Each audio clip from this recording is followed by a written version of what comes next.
कहानी की शुरुआत होती है एक पिता और बेटी से जो एक इंपॉर्टेंट इंटरव्यू के लिए निकलते हैं। रास्ते में पिता को पॉलन एलर्जी के कारण छींक आ जाती है। कुछ ही सेकंड के डिस्ट्रैक्शन में एक सफेद घोड़ा अचानक रोड के बीच आ जाता है। जब एलियट को होश आता है तब तक बहुत देर हो चुकी होती है। घोड़ा उनकी गाड़ी से टकरा जाता है। घोड़ा दर्द में तड़प रहा होता है और वो जगह इतनी आइसोलेटेड होती है कि आसपास कोई हॉस्पिटल भी नहीं। मजबूर होकर पिता उसे मुक्ति देने का फैसला करते हैं। वो एक लोहे की छड़ लेकर उसके पास जाते हैं, लेकिन जैसे ही करीब जाते हैं उन्हें एहसास होता है कि वो सिर्फ एक सफेद घोड़ा नहीं, वो एक यूनिकॉर्न है। उसके जख्मों से बैंगनी रंग का खून बह रहा होता है। घबरा जाता है क्योंकि उसे डर है कि अगर वो देर से पहुंचा तो जेल हो सकती है। इतने में यूनिकॉर्न एक जोरदार चिल्लाहट करता है और उसके सिर पर मौजूद हॉर्न से तेज रोशनी निकलने लगती है। रिडली, उसकी बेटी, जैसे ही उस हॉर्न को छूती है वो एक साइकेडेलिक वर्ल्ड में पहुंच जाती है जहां चारों तरफ रंगीन नेबुलास और कॉस्मिक रोशनी होती है। एलियट उसे आवाजें देता है लेकिन वो बेहोशी जैसी स्थिति में चली जाती है। अंत में एलियट उस यूनिकॉर्न के सिर पर छड़ मारकर उसे मार देता है। बैंगनी खून उनके चेहरों पर गिरता है। वो लोग गाड़ी में यूनिकॉर्न की लाश डालकर जल्दी से उस लेक साइड विला की ओर रवाना होते हैं जहां एलियट को एक अमीर परिवार का लीगल डायली प्रॉक्सी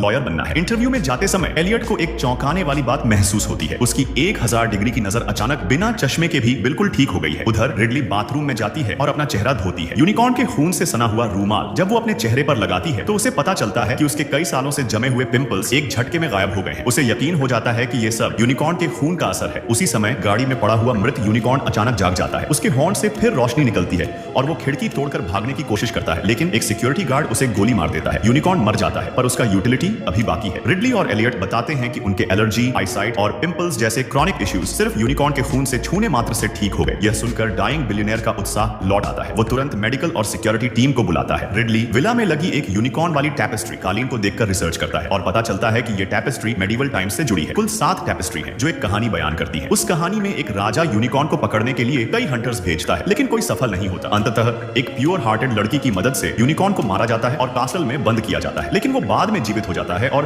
पूरे महल में ब्लडशेड करता है। रिडली को लगता है कि यूनिकॉर्न से उसका एक साइकिक कनेक्शन बन गया है। रात में उसे सपने आते हैं जिसमें यूनिकॉर्न जंगल में कुछ ढूंढता दिखता है। उसी समय 2 लोग प्रोटेक्टिव सूट्स में आते हैं और रिडली व उसके पिता को मेडिकल चेकअप के लिए ले जाते हैं। बिलियनियर के आदेश पर डॉक्टर सॉन्ग अनाउंसेस करता है कि यूनिकॉर्न के हॉर्न से अब भी इलेक्ट्रोमैग्नेटिक वेव्स निकल रही हैं, लेकिन बिलियनियर और बाकी सभी लोगों को बस यूनिकॉर्न के खून से इनक्योरेबल डिजीजेस के इलाज में रुचि है। डॉक्टर एक पाउडर निकालते हैं जो यूनिकॉर्न के हॉर्न से बना होता है और बताते हैं कि इसका असर यूनिकॉर्न के खून से भी बेहतर है। बिलियनियर तुरंत उस पाउडर को आईवी ड्रिप के जरिए अपने शरीर में डलवाता है। कुछ ही घंटों में डॉक्टर बताते हैं कि बिलियनियर के शरीर से सारे कैंसर सेल्स गायब हो चुके हैं। बाद में बिलियनियर अपने ग्लोबल नेटवर्क के जरिए डावोस इकोनॉमिक फोरम में जुड़े बिलियनियर्स को कॉल करता है और हॉर्न पाउडर को $1 अरब प्रति ग्राम की कीमत पर बेचना शुरू कर देता है और मिनटों में अरबों की कमाई हो जाती है। लेकिन रिडली सबके सामने कोल्ड वाटर जैसा रियलिटी चेक देता है। वो बताता है कि अगर यूनिकॉर्न सच है तो टैपेस्ट्री की चेतावनी भी सच हो सकती है और अगर यूनिकॉर्न ने बदला लिया तो सबकी तबाही तय है। इतनी भारी संपत्ति सामने हो तो कोई अमीर कैसे उसे छोड़ सकता है। अमीर व्यक्ति ने गंभीरता से रिडली को मना कर दिया और कहा कि उसकी बातें बिल्कुल बकवास हैं। रिडली गुस्से में बाहर निकल गया, अकेला कार में बैठा रहा और आसमान में लेजर बीम्स चमक रही थी। यूनिकॉर्न की लाश को वैक्यूम पैक्ड कर डस्ट फ्री कॉरिडोर से होते हुए लैब भेजा जा रहा था, मगर ज्यादा दूर नहीं पहुंचे थे कि अचानक पावर कट हो गया। इलेक्ट्रोमैग्नेटिक सेंसर की आवाज तेज होती गई। आसपास से रह रहकर डरावनी दहाड़ें सुनाई देने लगी। आसमान की लेजर और ज्यादा तेज हो गई और उसी लेजर में थंडर स्टॉर्म भी चमक रहा था। दहाड़ें पास आती गई।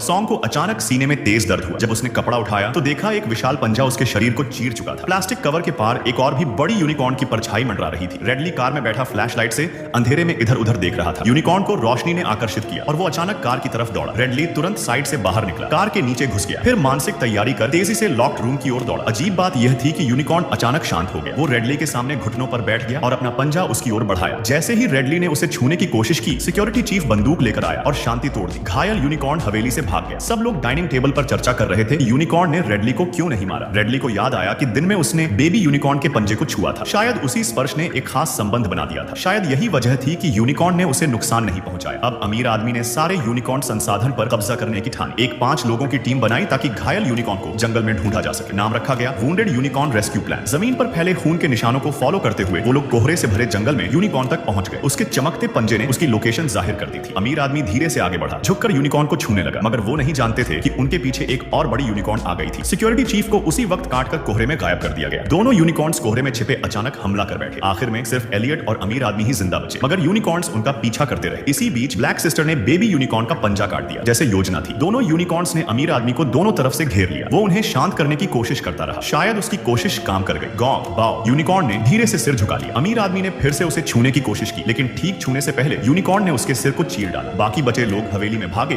और दरवाजा बंद कर लिया। इतनी भयानक घटना देखकर सभी ने ठान लिया कि यूनिकॉर्न से लड़ना बेकार है। वे पुलिस को कॉल करने वाले ही थे कि कमरे में इलेक्ट्रोमैग्नेटिक इंटरफेरेंस हुआ। बिजली चली गई, फोन नेटवर्क भी बंद हो गया। लगता है यूनिकॉर्न माता पिता ने उन्हें फंसाने की पूरी तैयारी कर ली थी। फैसला लिया गया कि बेबी यूनिकॉर्न को वापस लौटा दिया जाए, मगर एक दिक्कत थी, बिजली कटने से स्टेट गेट लॉक हो गया था। अब सिर्फ मैन्युअली खोला जा सकता था। ब्लैक सिस्टर को बेबी यूनिकॉर्न लौटाने भेजा गया और बटलर को गेट खोलने। हालांकि यूनिकॉर्न लौटा दिया गया, मगर उसका पंजा लालची रिच किड ने रख लिया। जब ब्लैक सिस्टर ने बेबी यूनिकॉर्न को उसके माता पिता के सामने रखा तो उन्होंने देखा कि उसका पंजा गायब है। गुस्से से यूनिकॉर्न माता पिता ने ब्लैक सिस्टर को कमर से फाड़ दिया। इतनी खतरनाक स्थिति में भी रिच किड सिर्फ मुनाफे की सोच रहा था। कैसे यूनिकॉर्न्स को कैद कर उनकी ब्रीडिंग शुरू की जाए। उसने सोचा कि सबसे प्योर हार्टेड गर्ल को ढूंढकर यूनिकॉर्न्स को आकर्षित कर पकड़ा जा सकता है, और वो लड़की थी रेडली। बाहर अचानक सन्नाटा छा गया। रिच लेडी ने सोचा यूनिकॉर्न्स चले गए। वो लकड़ी की शेल्फ के पास गई और कान लगाया। अचानक एक पंजा उसके सीने को चीर गया। उसे घसीटते हुए बाहर ले जाया गया और नोच नोच कर मार डाला गया। रिच किड ने देखा तो तुरंत रॉकेट निकाला ताकि पास के ऑक्सीजन टैंक को ब्लास्ट कर सके, लेकिन अचानक रुक गया। उसे डर था कि धमाके में यूनिकॉर्न्स मर जाएंगे और उसका आर्टिफिशियल ब्रीडिंग प्लान खत्म हो जाएगा। इसलिए उसने अपनी मां को मरते हुए छोड़ दिया। और यह सब देखना वाकई दिल दहला देने के साथ साथ हास्यास्पद था। जब यह सामने आया कि यूनिकॉर्न का खून कैंसर का इलाज कर सकता है, तो एंट मैन और वेंसडे वुमन को क्या फैसला लेना चाहिए। एलियट ने कट ऑफ हुफ लेकर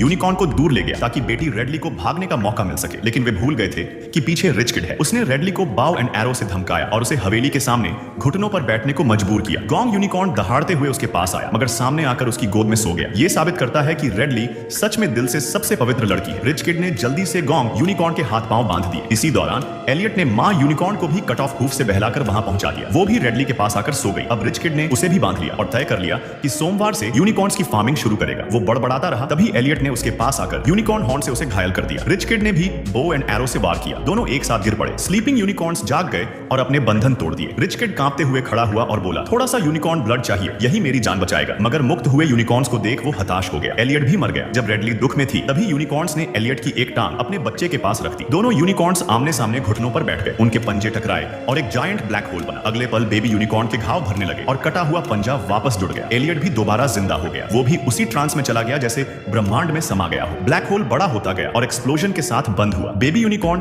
खुशी से उछलता कूदता बाहर निकल गया। उसके माता पिता भी पीछे पीछे चले गए। अब वे अपने बच्चे की हिफाजत करते रहेंगे। एलियट और रेडली अभी दोबारा जिंदा होने की खुशी मना ही रहे थे कि पुलिस आ गई और उन्हें पकड़ लिया। क्योंकि हवेली में बहुत लोग मारे गए थे, इसलिए उन्हें हत्यारा माना गया। मगर पिता पुत्री मुस्कुरा दिए। उन्हें पता था कि कोई उनकी बात पर विश्वास नहीं करेगा। तभी यूनिकॉर्न परिवार दोबारा लौटा, जैसे उन्हें मालूम हो गया हो कि रेडली फिर परेशानी में है। वो कार विंडो के पास आए और आंखों से इशारा किया कि सीट बेल्ट बांध ले। फिर उन्होंने पुलिस कार को टक्कर मार दी।